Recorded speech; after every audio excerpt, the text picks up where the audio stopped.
செய்தி கதம்பம்.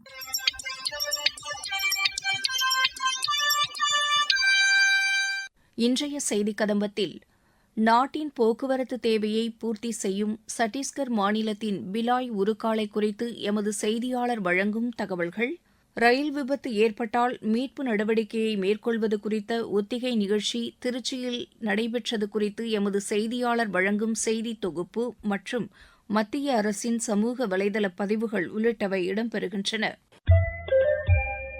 சத்தீஸ்கர் மாநிலத்தில் உள்ள பிலாய் உருக்காலை 140 கோடி இந்தியர்களின் போக்குவரத்து தேவையை பூர்த்தி செய்து வருகிறது. இதுகுறித்து எமது செய்தியாளர் வழங்கும் தகவல்கள். 1959ஆம் ஆண்டு நாட்டின் இரண்டாவது ஐந்தாண்டு திட்டத்தின் கீழ் சோவியத் ஒன்றியத்தின் ஒத்துழைப்புடன் அமைக்கப்பட்ட பிலாய் உருக்காலை இன்று நாட்டின் பொதுத்துறை நிறுவனங்களில் மிகவும் சீரான செயல்திறன் கொண்டதாக திகழ்கிறது. நாட்டின் முன்னணி எஃகு உற்பத்தியாளரும் மகாரத்னா நிறுவனமுமான steel authority of India limited நிறுவனத்தின் ஒரு அழகான பிலாய் சத்தீஸ்கர் மாநிலத்தின் சிறப்புமிக்க அடையாளங்களில் ஒன்றாக திகழ்கிறது. இங்கு முதல் ஊது உலை 1959ஆம் ஆண்டு பிப்ரவரி 4ஆம் தேதி இந்தியாவின் முதல் ஜனாதிபதி டாக்டர் ராஜேந்திர பிரசாத் அவர்களால் தொடங்கி வைக்கப்பட்டது. தற்போது வருடத்திற்கு 70 லட்சம் டன் உற்பத்தி திறனை கொண்டுள்ள பிலாய் உருக்காலையினை 1 கோடி டன் உற்பத்தி கொண்டதாக மாற்றும் பணியில் மத்திய அரசு தீவிரம் காட்டி வருகிறது. கடந்த 6 தசாப்தங்களாக பிலாய் எஃகு ஆலையால் இந்திய ரயில்வேக்கு வழங்கப்படும் உலகத்தரம் வாய்ந்த தண்டவாளங்கள் நாடு முழுவதும் பரவியுள்ளன. இந்த ஆலை உலகின் மிக நீளமான 130 மீட்டர் தண்டவாளத்தை ஒரே துண்டாக உற்பத்தி செய்கிறது மற்றும் ரயில்வேவுக்கு 2 துண்டுகளை இணைத்து 260 மீட்டர் வெல்டட் தண்டவாள பேனல்களையும் வழங்குகிறது. பல்வேறு பயன்பாடுகளுக்காக மதிப்பு கூட்டப்பட்ட சிறப்பு எஃகு வகைகள் உள்ளிட்ட பல்வேறு வகையான அகலமான, தடிமனான மற்றும் கனமான தகடுகளையும் உற்பத்தி செய்கிறது. ஆலையால் உற்பத்தி செய்யப்படும் டிஎம்டி தயாரிப்புகள் நிலநடுக்கம் மற்றும் அரிப்பை எதிர்க்கும் பண்புகளுடன் உயர்ந்த தரத்தில் உள்ளது. பாதுகாப்புத்துறை, எரிசக்தி மற்றும் மின்சாரத்துறை, பாலங்கள், நெடுஞ்சாலைகள், சுரங்கப்பாதைகள், மேம்பாலங்கள் போன்ற உள்கட்டமைப்பு திட்டங்கள், உயரமான கட்டிடங்கள், கனரக இயந்திரங்கள், எண்ணெய் மற்றும் எரிவாயுத்துறை, விண்வெளித்துறை, அணுசக்தி திட்டங்கள் உள்ளிட்டவற்றில் பிலாய் உருக்காலையின் தயாரிப்புகள் பயன்படுத்தப்பட்டு வருகின்றன.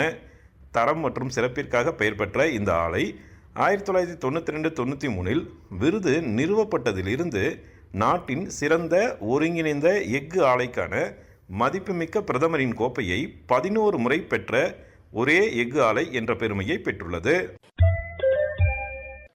ரயில் விபத்துகள் ஏற்பட்டால் மீட்பு நடவடிக்கையை எவ்வாறு மேற்கொள்வது என்பது குறித்து திருச்சியில் பாதுகாப்பு குழுவினரின் செயல் விளக்க ஒத்திகை நிகழ்ச்சி நடைபெற்றது. இதுகுறித்து எமது செய்தியாளர் வழங்கும் செய்தி தொகுப்பு. Today, Trichy division has conducted one mock drill exercise along with NDRF, civil authorities, police, fire department and all other stakeholders. Accident like situation has been created wherein train number 00686 Tambaram Rameshwaram has been derailed between GOC and TPJ at kilometer 0.56. So in this actually 3 coaches, one second AC, one sleeper and one GS coach has been derailed, which was consisting 123 numbers of passengers. So as per our tabletop discussions, all have performed very well. Total there were 8 fatal cases and 18 grievous and 18 simple injuries. Those with grievous injuries, we have dispatched them to our railway hospitals, and simple injury, after giving treatment, initial first aid treatment and giving some ex gratia amount, we have sent them to their houses. All the baggages which have been collected by RPF has been handed over to the passengers. 49 passengers, those who are very well, they have been also sent by bus to their respective homes. All have done very well. From headquarter, our principal chief safety officer Shri Lalit Mansukhia has been overseeing this exercise along with his deputy CSOs, 2 deputy CSOs and other officials. From division side, overall control was held by DRM, and site this commandant was Sathia Ratan, our ADRM, and all the department have performed very well. This type of exercise helps us in tuning us and making us in readiness position in all circumstances. Whenever in real scenario any accident happens, we will be able to cope up the situations and give our best. Thank you. இன்னைக்கு ஒரு ஒத்திகை பயிற்சி Indian ரயில்வேஸும் என்டிஆர்எஃப்பும் மற்ற ஏஜென்சிஸும் சேர்ந்து ஒரு joint Mach drill ஒத்திகை பயிற்சி இன்னைக்கு வந்து பிளான் பண்ணியிருந்தாங்க. அதே மாதிரி ரயில்வே ஆக்சிடென்ட்ஸ் ஆச்சுன்னா அதில் மாட்டிட்டு இருக்க மக்களை எப்படி காப்பாற்றணும் அப்படின்றதுக்காக ஒரு பயிற்சி இது. இன்னைக்கு அதே மாதிரி ஒரு 3 கோச்சஸ் வந்து டீரெயில் ஆன மாதிரியான ஒரு சினாரியோ, அதில் ஒரு கோச்சில் ஃபயரு ஸ்மோக்கு உண்டாகிற மாதிரியும் மற்ற கோச்சஸில் மக்கள் மாட்டிகிட்டு இருக்க மாதிரியும் டாப்பல் ஆன மாதிரியான ஒரு சினாரியோ.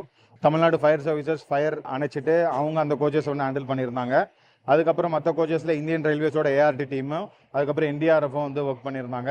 உள்ளே மாட்டிகிட்டு இருக்கவங்கள வேரியஸ் கட்டிங் எக்யூப்மெண்ட்ஸ் மூலமாக கட் பண்ணி உள்ளே போய் அதுக்கப்புறம் அங்கே இருக்கவங்கள காப்பாற்றி ரோப்பு மூலமாக காப்பாற்றி வெளியில் கொண்டு வந்தோம். இந்த மாதிரி ஒரு வருஷத்தில் நிறைய வாட்டி நாங்கள் வந்து என்டிஆர்எஃப் இந்தியன் ரயில்வேஸும் வேரியஸ் மாக் ட்ரில்ஸில் வந்து பார்ட்டிசிபேட் பண்ணுறோம். பிரதமரின் முத்ரா யோஜனா கடன் உதவி திட்டத்தின் கீழ் தென்காசி மாவட்டத்தில் பயனடைந்துள்ள பயனாளிகள் குறித்து எமது செய்தியாளர் வழங்கும் செய்தி தொகுப்பு. மத்திய அரசின் உன்னத திட்டமான முத்ரா திட்டத்திற்கு தென்காசி மாவட்ட மக்கள் மிகுந்த வரவேற்பு.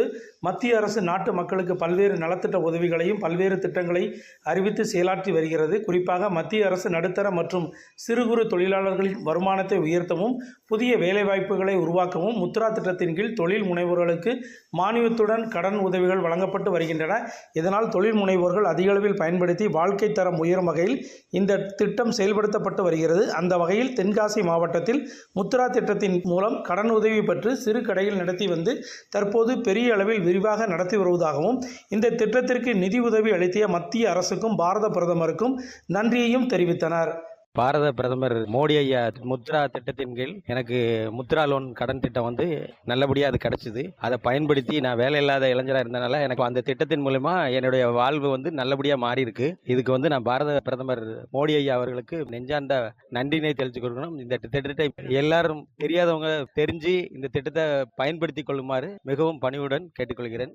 பாரத பிரதமர் மோடி ஐயா அவர்கள் முத்ரா திட்டத்தின் கீழ் ஃபஸ்ட்டு 2 லட்சம் ரூபாய் கடன் பெற்று அந்த இதில் சிறுதொழில் செஞ்சு அடுத்து 5 லட்சம் வரைக்கும் ஐயா கொடுக்குறாங்க. எல்லாரும் பயன்படுமாறு கேட்டுக்கொள்கிறேன். மத்திய அரசின் சமூக வலைதள பதிவுகள். நாட்டின் விண்வெளித்துறை கடந்த சில ஆண்டுகளில் பல்வேறு சாதனைகளை படைத்துள்ளதாக பிரதமர் திரு நரேந்திர மோடி கூறியுள்ளார். இந்தியா சிங்கப்பூர் இடையேயான அமைச்சர்கள் நிலையிலான கூட்டம் சிங்கப்பூரில் ஆக்கப்பூர்வமாக நிறைவடைந்ததாக வெளியுறவுத்துறை அமைச்சர் டாக்டர் ஜெய்சங்கர் கூறியுள்ளார். இந்த கூட்டத்தில் செமிகண்டக்டர், மேம்பட்ட உற்பத்தி, டிஜிட்டல், இணைப்புத்திறன், நிதி தொழில்நுட்பம், பசுமை பொருளாதாரம் மற்றும் தூய எரிசக்தி உள்ளிட்ட துறைகளில் விரிவாக விவாதிக்கப்பட்டதாக டாக்டர் ஜெய்சங்கர் தெரிவித்துள்ளார்.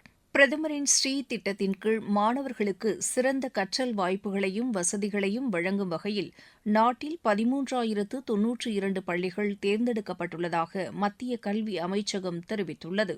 பல்வேறு மாநிலங்கள் மற்றும் யூனியன் பிரதேசங்களைச் சேர்ந்த மக்களிடையே உணர்வுபூர்வமான பிணைப்புகளை வலுப்படுத்தவும் வேற்றுமையில் ஒற்றுமை என்ற உணர்வை ஊக்குவிக்கும் வகையிலும் ஒரே பாரதம் உன்னத பாரதம் திட்டத்தை மத்திய அரசு செயல்படுத்தி வருகிறது. இந்த திட்டத்தின் 7ஆம் கட்ட யுவசங்கம் நிகழ்ச்சியில் இளைஞர்கள் பதிவு செய்வதற்கான கால அவகாசத்தை மத்திய கல்வி அமைச்சகத்தின் உயர்கல்வித்துறை வரும் 31ஆம் தேதி வரை நீட்டித்துள்ளதாக தகவல் ஒலிபரப்பு அமைச்சகம் தெரிவித்துள்ளது. இந்திய அஞ்சல் துறை 20,000 ரூபாய் பரிசுத் தொகை வழங்க உள்ளது.